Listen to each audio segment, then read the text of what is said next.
lo importante es tener de entrada muy presente la particular concepción del síntoma en la clínica con toxicómanos y alcohólicos, con los llamados, yo prefiero siempre llamarle los llamados toxicómanos y los llamados alcohólicos.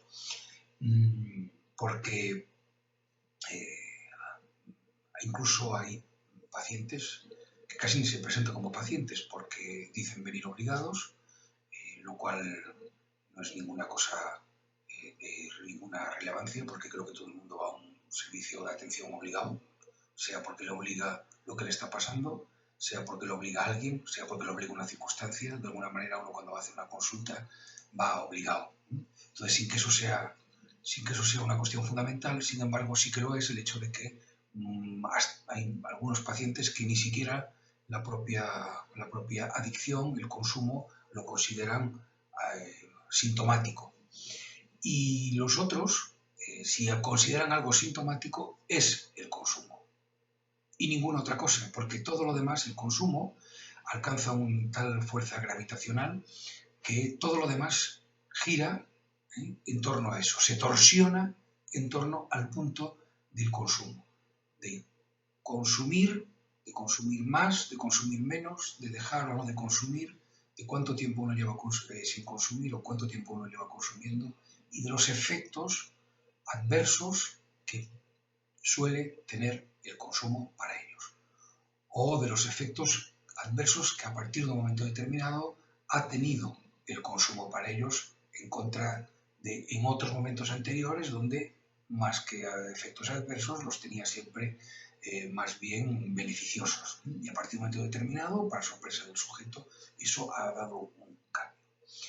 Entonces, si hay fenómenos de ansiedad, como ellos le llaman, fenómenos depresivos, fenómenos de agitación corporal, dolores difusos, extraños, todo eso siempre va a estar capturado por el campo gravitacional de los consumos, o de la falta de consumo, o sea, de no consumir, por no consumir o por consumir. Por no consumir, sobre todo cuando pasa tiempo entre una dosis y la otra, o cuando llevan tiempo sin consumir porque están bajo tratamiento.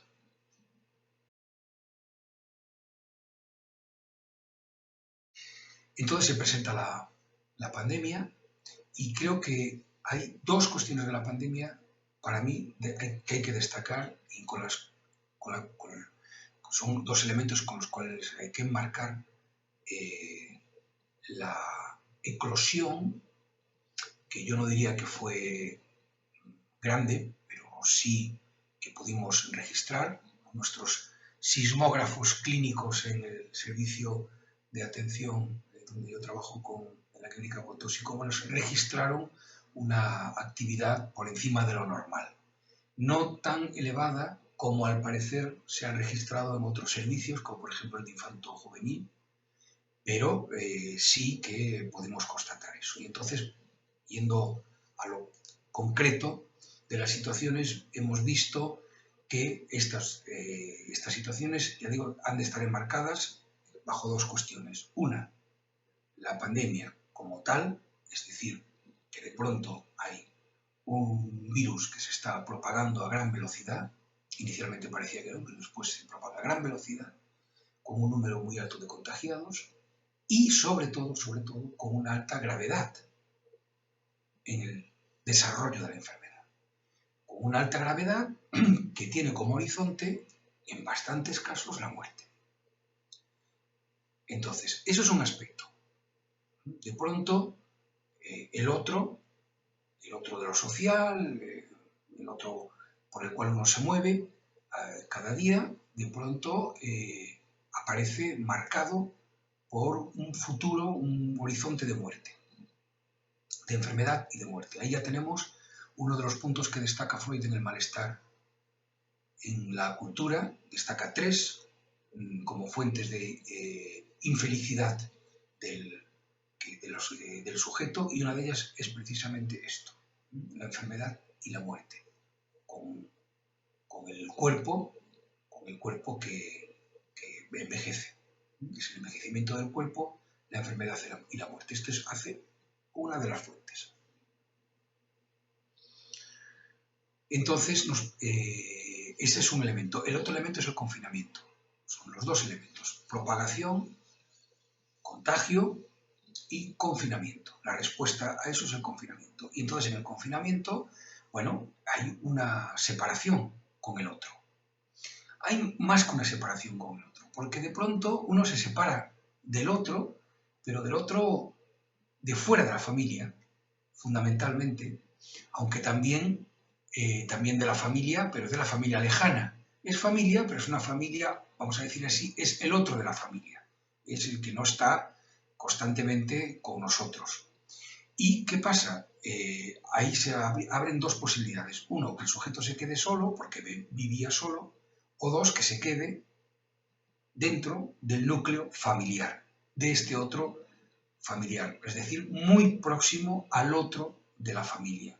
Y tan próximo como que solo puede salir bajo determinadas circunstancias para hacer cosas muy básicas y entonces la mayor parte de las horas, mientras que antes podía ir al trabajo, mientras antes podía ir al bar, mientras que antes podía salir de fiesta, resulta que ahora se queda pegado muy cerca de la familia. Y ahí, a partir de ahí, ¿qué nos encontramos? Nos encontramos, ya digo, insisto, no ha sido general, entre otras cosas porque además yo hay muchos pacientes que veo que los veo hace tiempo, están bajo tratamiento. Además, nuestro servicio es de los pocos servicios de atención sanitaria que quedó abierto, que estuvo abierto todo el confinamiento y lleva abierto, o sea, no ha cerrado nunca.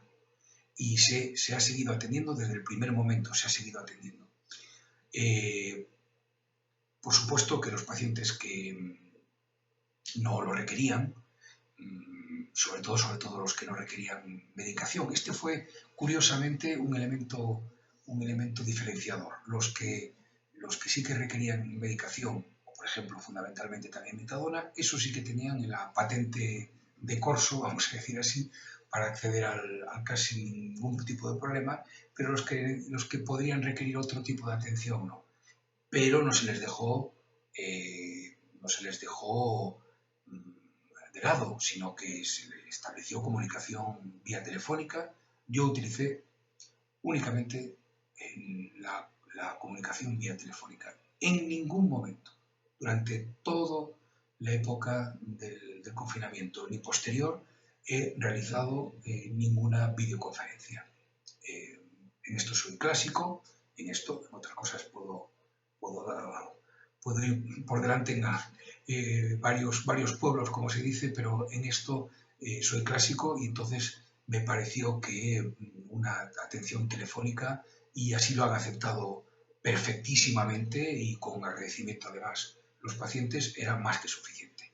A mí me pareció que, y además quiero decir que lo pudimos constatar. Si yo hubiera visto que eso no era suficiente y que entonces habría algún paciente que necesitaba la presencia sui generis del otro en forma de pantalla, hubiera establecido una comunicación como esa. Entonces yo creo que eso tuvo una cierta incidencia, el poder mantener el lazo, el vínculo, como se dice, terapéutico.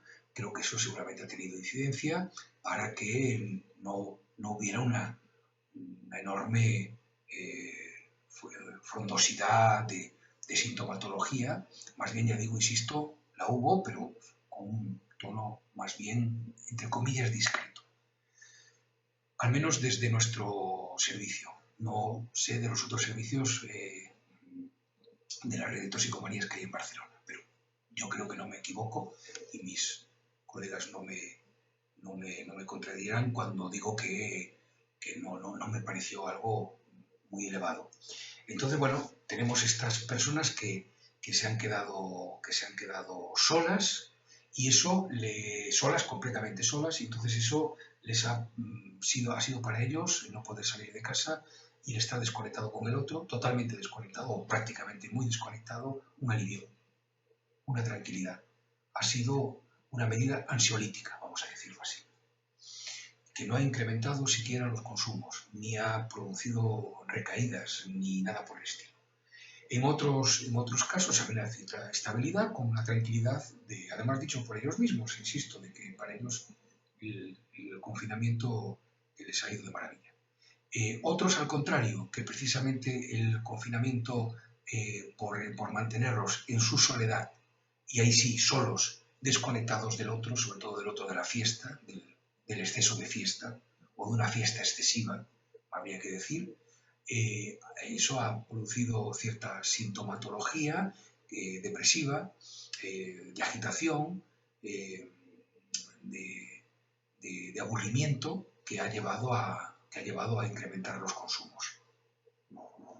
Después están aquellos otros, también he podido atender algún caso, que el inicio de los consumos, justo el inicio, ha sido a partir de ahí, a partir del confinamiento, porque se han quedado con, por ejemplo, la pareja.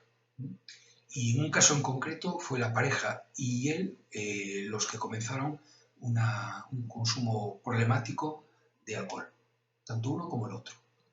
Al menos el marido, que es el que lo atendía, lo situaba ahí, situaba un incremento muy notable del consumo de alcohol en el momento en el que se tiene que quedar en casa, no trabajan, él no trabaja, la mujer ya no trabajaba, pero él no trabaja, y entonces empiezan a beber, primero empiezan a jugar a cartas, a jugar algunos juegos, y entonces mientras jugaban bebían y al final acabaron bebiendo mucho y tuvieron que por sugerencia de una manera bastante importante por parte del hijo, venir a tratamiento. Esto sería, así a grandes rasgos, lo que del lado de lo más, de lo que supone el confinamiento a partir del otro, que por un lado se aleja, hay una desvinculación con el otro, pero por otro lado hay el otro familiar que se acerca, porque uno pasa muchas horas del día ahí. Esta es una.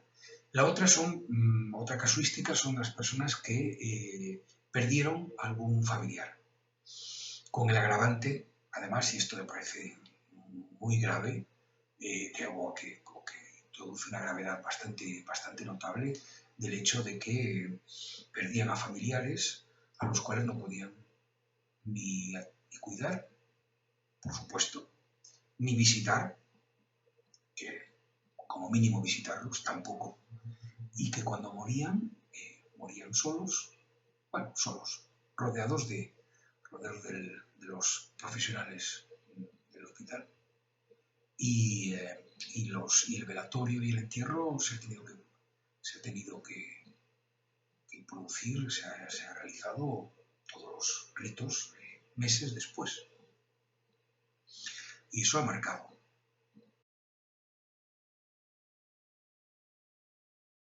Y aquí ya viene una cuestión también fundamental, que es, primero, cómo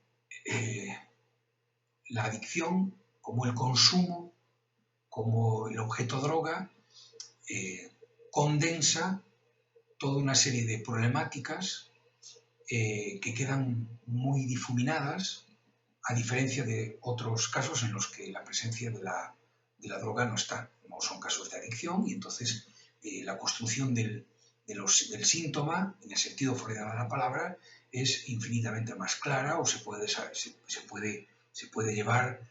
ver la construcción de un síntoma de una manera mucho más evidente. En el campo de las toxicomanías la cosa es mucho más complicada, de ahí también la dificultad muchas veces de hacer el diagnóstico diferencial, porque como que todo queda bajo el común denominador de la adicción. Casi uno podría decir que la adicción intoxica de una manera tal al sujeto, no al organismo ni al individuo, al sujeto, que la parte creativa del síntoma es muy difícil que aparezca, ¿no? El síntoma como algo, como una invención creacionista del sujeto, eso no es para, por supuesto, de entrada no es nada evidente, no lo es, y después poder construir eso, que sería uno de los grandes trabajos de la cura, tiene sus grandes dificultades. Y entonces lo que aparece es el cuerpo en primer plano, pero es un primer plano que también es un último plano. ¿Por qué un primer plano? Porque todo lo que le pasa al cuerpo enmarca y enmarca la angustia. Es decir, es una forma de tratar la angustia. La forma de tratar la angustia en la toxicomanía es mediante intoxicando la angustia, se intoxica la angustia y eso es un buen tratamiento entre comillas, de la angustia, y la prueba más evidente es que toda la labor médica y psiquiatra de los dispositivos de atención a los toxicómanos y alcohólicos está absolutamente saturada de medicación que va a tocar justo el punto de angustia y si no el punto depresivo. Son los dos afectos que son príncipes primordiales a equilibrar para que los consumos no aparezcan o al menos no se incrementen y se puedan reducir. Es decir, uno ya no se droga, pero toma medicamentos prescritos. Bueno, eso hay que tenerlo en cuenta. Entonces, algunas afecciones en el cuerpo lo que hacen es recortar en el cuerpo una zona que ejerce y funciona de condensador de esa angustia, de condensador de un goce inlocalizable, intratable por el síntoma.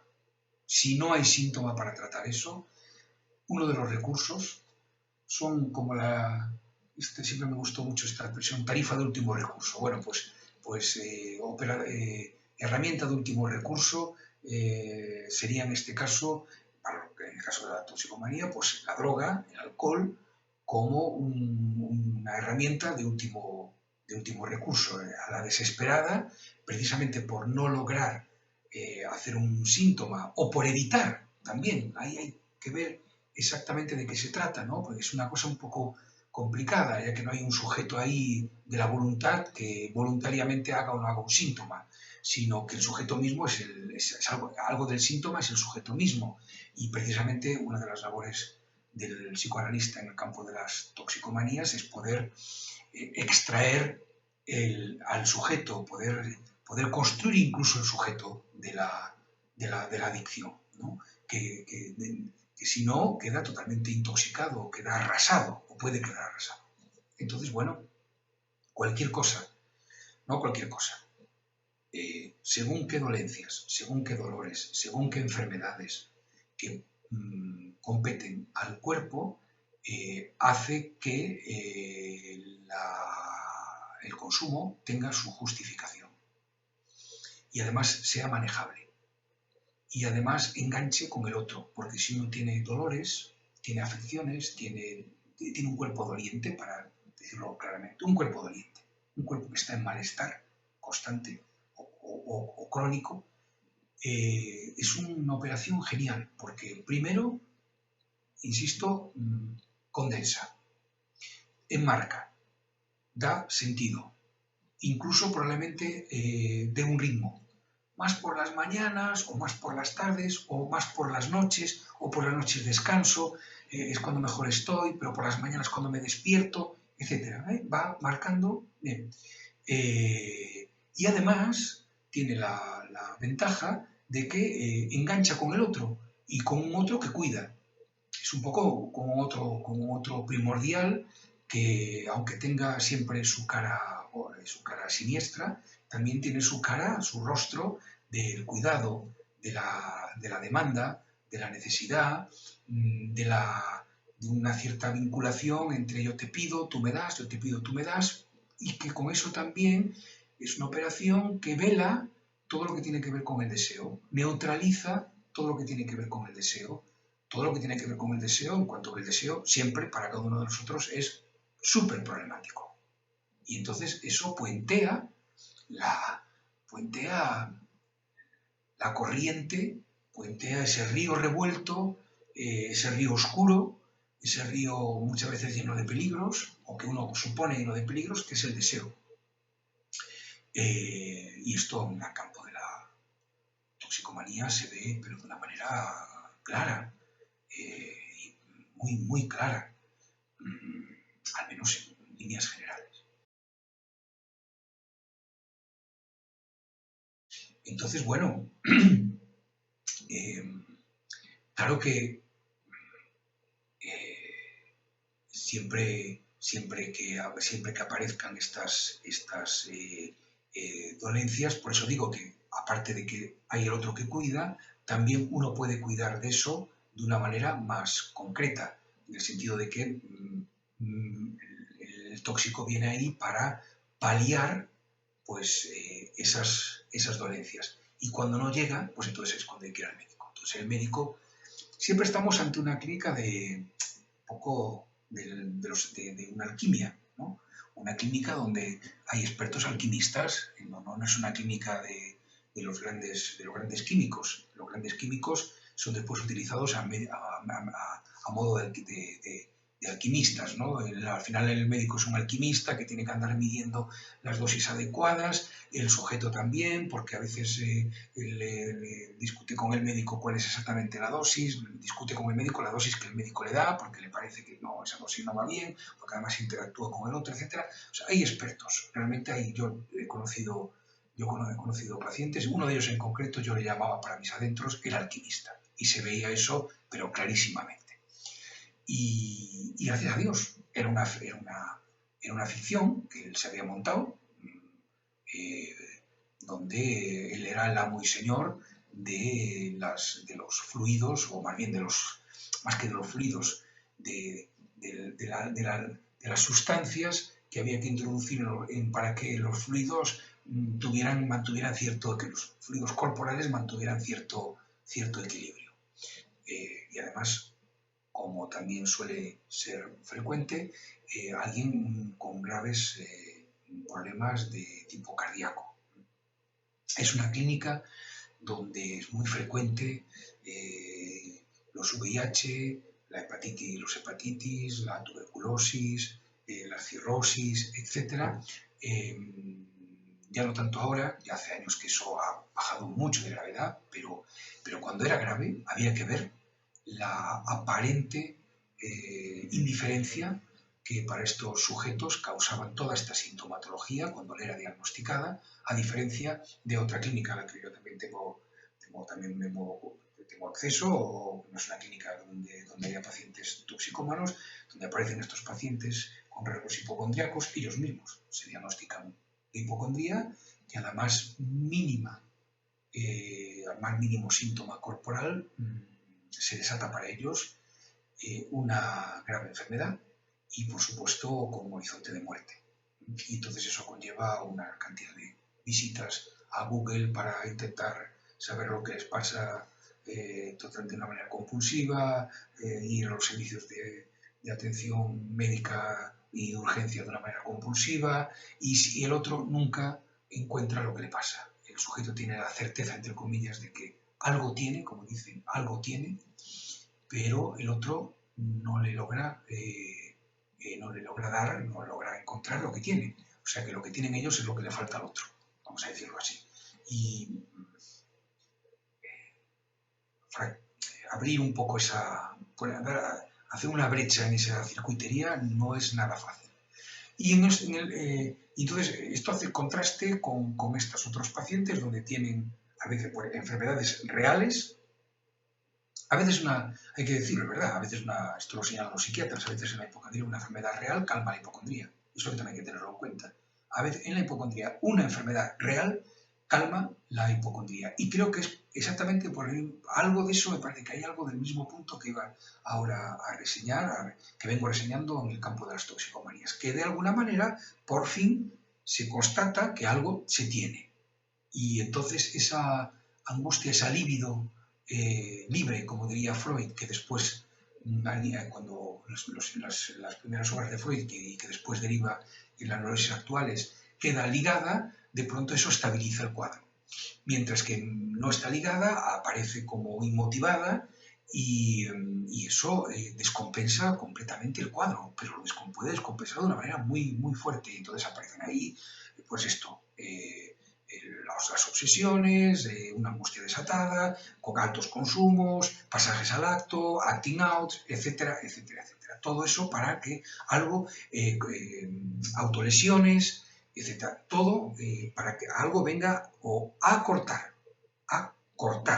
¿no? A separar al sujeto con eso que no puede tratar o a enmarcarlo, darle un sentido, una significación, de alguna manera simbolizar eso. Introducir un significante allí donde no hay ningún significante que pueda vaciar, hacer un vaciado, un cierto vaciado de goce. Que es un poco con lo que se hace también en la clínica de los toxicomanías, en estos sujetos donde se ve claramente una construcción del cuerpo, incluso de un cuerpo, como ya te decía, doliente, o de un cuerpo que va a un gimnasio, como yo recuerdo en otro caso, donde la construcción del cuerpo pasaba por ahí, pasaba por hacerse un cuerpo. Y hacerse ese cuerpo venía a recortar y a vaciar y a también, ¿por qué no?, a trazar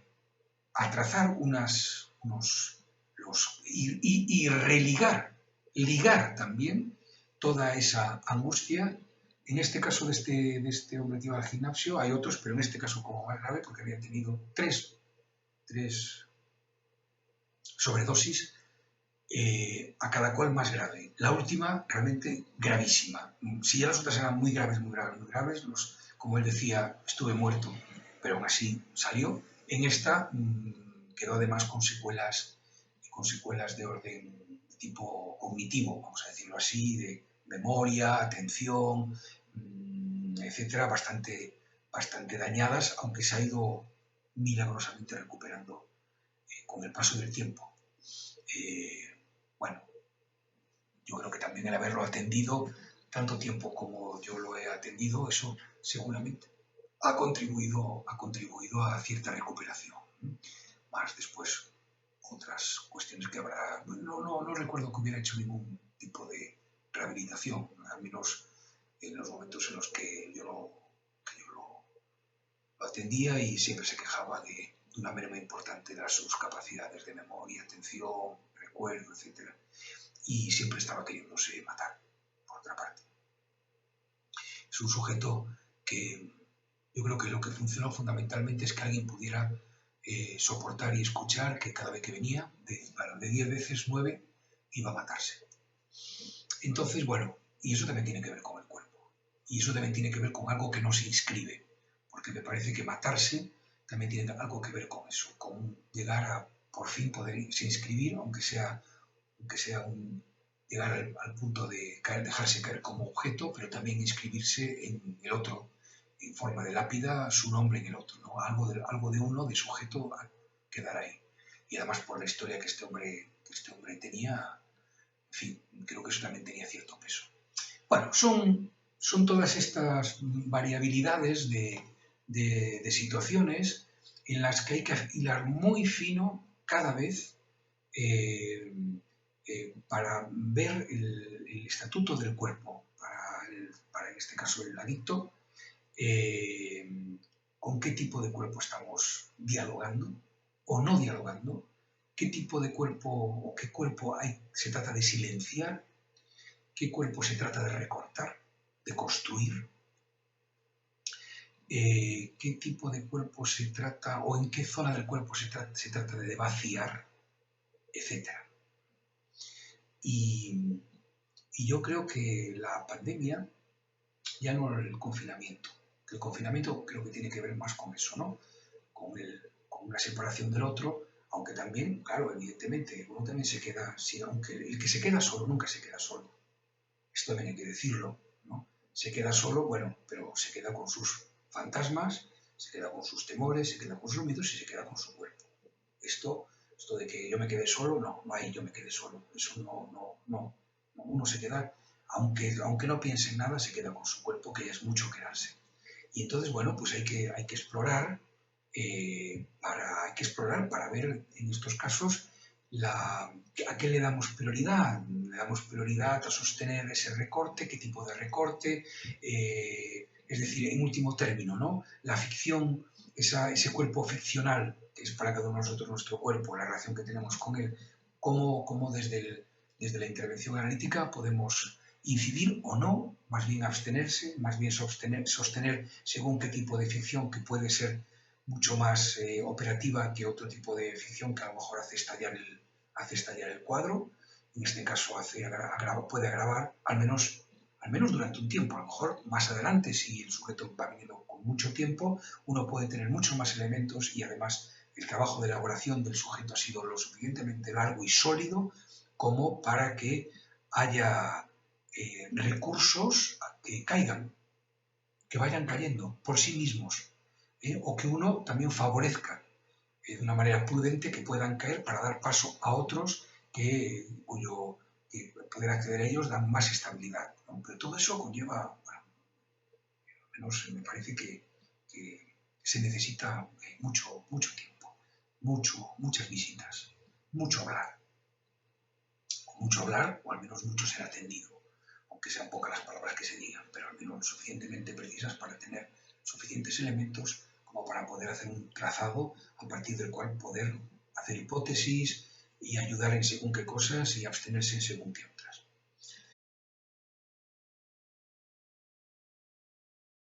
Y después lo que es la pandemia como tal, la enfermedad, una enfermedad que de pronto rasga el velo de lo que es la civilización actual, el estado de la civilización actual, donde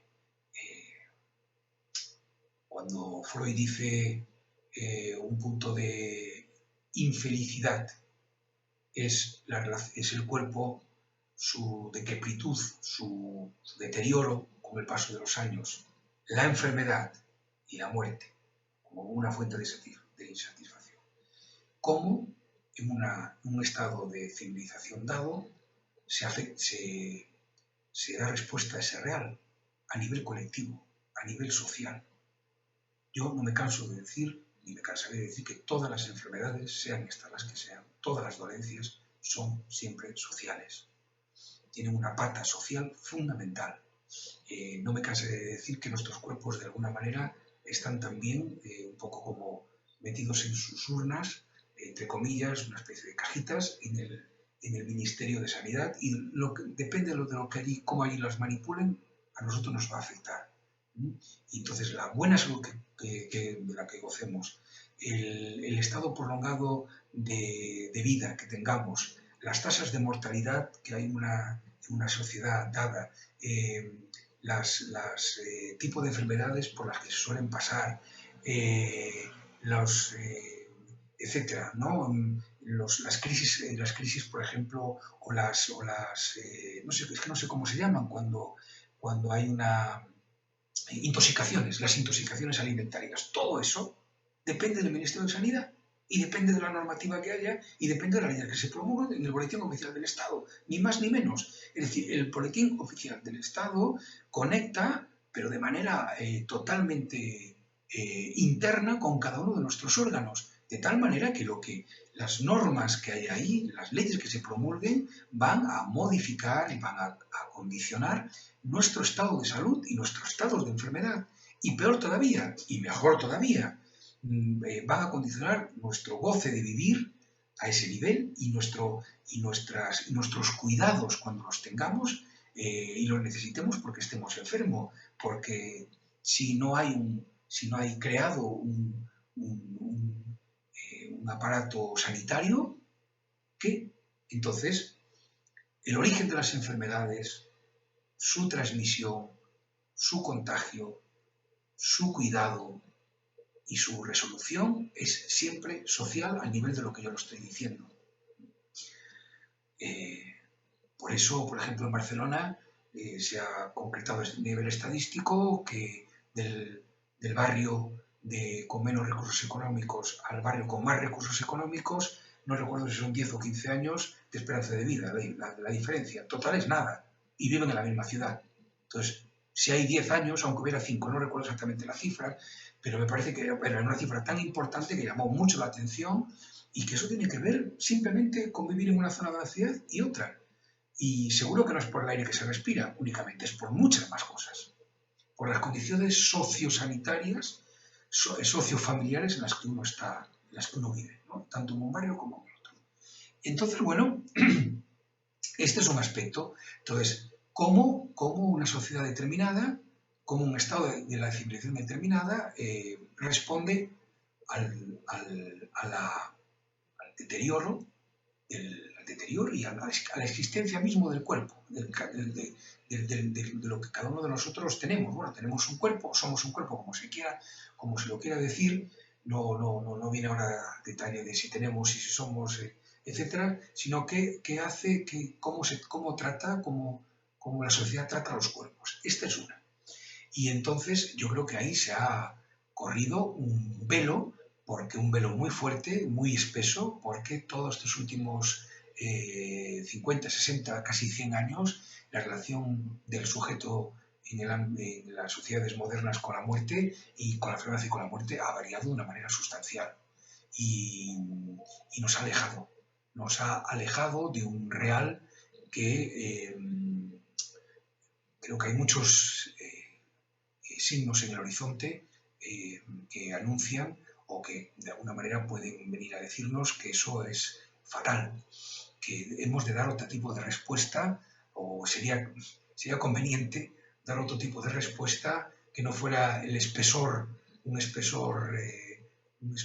muy importante, un espesor que oculte, que tape toda la temática de la muerte y la relación que tenemos cada uno de nosotros con eso. Y me parece que esto es un punto importante. Después está todo el tema de la naturaleza. Ya vimos qué pasó con la naturaleza cuando todo el mundo se confinó. La naturaleza como también, ¿no? Yo recuerdo pensar que cómo era posible que nos tuviera que caer esta calamidad para encontrarse con una ciudad en la que había una tranquilidad, se podían escuchar los sonidos de la naturaleza, podía oler los aromas de los parques, de los jardines por los que pasaba, etc. ¿Cómo era posible que para gozar, si uno goza de eso, claro, hay gente que no goza de eso, pero si uno, por ejemplo, yo que gozo de eso, cómo era posible que para gozar de eso tuviera que pasarnos la calamidad por la que pasamos? Y la tercera forma de la fuente, como dice Freud, de infelicidad, que es la relación con los otros, hemos también visto en estos últimos 2 años cómo eso se ha acentuado del lado de la distancia con el otro, la distancia social, que le llamaban. Esa distancia social, pues que ahora se ha apantallado y que a nivel de muchas empresas se ha acentuado. Yo tengo pacientes que estaban trabajando en sus lugares de trabajo y desde